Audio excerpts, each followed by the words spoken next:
by reducing the cost of farm inputs, thereby lowering the cost of food and lowering the cost of living. We have stabilized the economy by preventing what was an imminent debt default. We have stabilized fuel prices, lowered inflation to an all-record low of 4.6%, and we have stabilized the foreign exchange regime. We have implemented radical changes in the education sector, including resolving the CBC question. We have rolled out a new student-focused higher education funding model that has special emphasis on making sure that children from vulnerable families have the requisite support in their education. We have also improved the student-teacher ratio in both our primary and secondary schools by hiring an additional 56,000 teachers and also hiring an additional 2,000 tutors for our TVET institutions.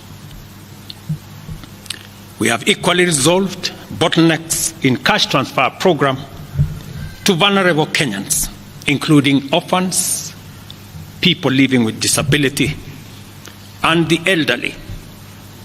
We have not only brought on board more beneficiaries, but in keeping with the promise that we made, it is now not the case, as it was in the past, that these vulnerable Kenyans have to wait for months. Now their stipends are paid as salaries of public servants are being paid. We did roll out the Hustler Fund that today benefits 2 million Kenyans. And we have 7 million Kenyans who had been denied access to financial services by credit reference bureaus. They are now off the blacklisting roll. Our affordable housing program has now more than 100,000 housing units under construction. The first cohort I will be launching in a couple of months to new homeowners. And we have 160,000 young people across Kenya that are employed under this program. To expand manufacturing, value addition, and agro-processing as a key contributor to job creation, 18 county aggregation and industrial parks and 6 new special economic zones are under construction across Kenya. And at the same time, we have 200 fresh produce markets that are at various stages of construction to support our farmers with access to markets for their produce, in keeping with the commitment we made to our mama mbogas. To accelerate manufacturing, last year we imposed levies on importation of clinker that can be manufactured in Kenya. We made a saving of Kenya shillings 20 billion in foreign exchange as imports of clinker dropped to almost zero. We also imposed levies on imported steel billets. And today we have 11 steel factories that 6 years ago were closed. They have started operation, hiring 16,000 Kenyans, and last year alone we saved 120 billion shillings in foreign exchange as a result of this intervention. Our digital transformation agenda is also on course with 17,000 government services online, while we have 274 digital hubs across Kenya with 152,000 students and digital workers in our TVETs and also in digital hubs in different parts, up and running and giving young people an income.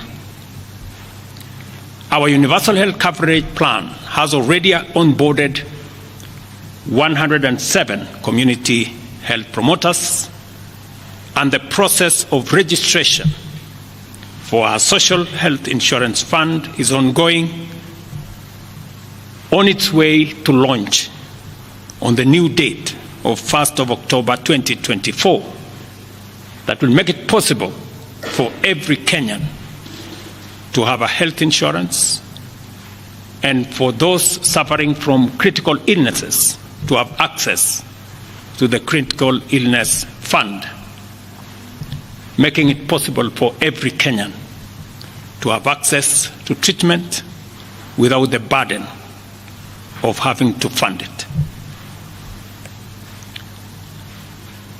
On the measures I announced last week, barring state and public officers from engaging in harambes, I want to inform the country that the Public Fundraising Appeals Bill is now ready for publication tomorrow. However, even with the progress we have made, I am acutely aware that the people of Kenya have very high expectations of me. And they believe that this administration can undertake the most extensive transformation in our nation's history. Recent events that necessitated the withdrawal of the finance bill, which will require a review and reorganization of our budget and fiscal management, have brought us to an inflection point. Upon reflection, listening keenly to what the people of Kenya have said, and after a holistic appraisal of the performance of my cabinet and its achievements and challenges, I have today, in line with the powers given to me by Article 1521 and 1525B of the Constitution and Sections 12 of the Office of the Attorney General's Act, decided to dismiss with immediate effect all the Cabinet Secretaries and Attorney General of the Republic of Kenya, of the Cabinet of Kenya, except the Prime Cabinet Secretary and Cabinet Secretary for and Cabinet Secretary for Foreign Affairs and Diaspora Affairs. And of course, the Office of the Deputy President is not affected in any way. I will immediately engage in extensive consultations across different sectors and political formations and other Kenyans,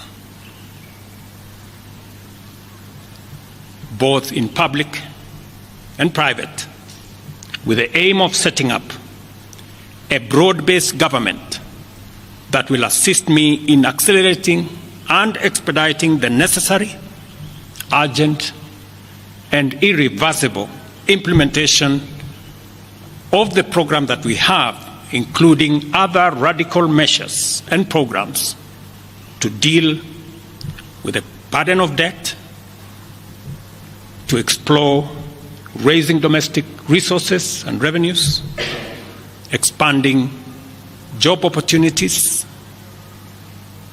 eliminating wastage and unnecessary duplication of a multiplicity of government agencies, and slaying the dragon of corruption. Consequently, making the government of Kenya lean, inexpensive, effective, and efficient. During this process, the operations of government will continue uninterrupted under the guidance of principal secretaries and other relevant officials. I will be announcing additional measures and steps in due course. Thank you very much, and God bless our great country, Kenya. Asanteni sana.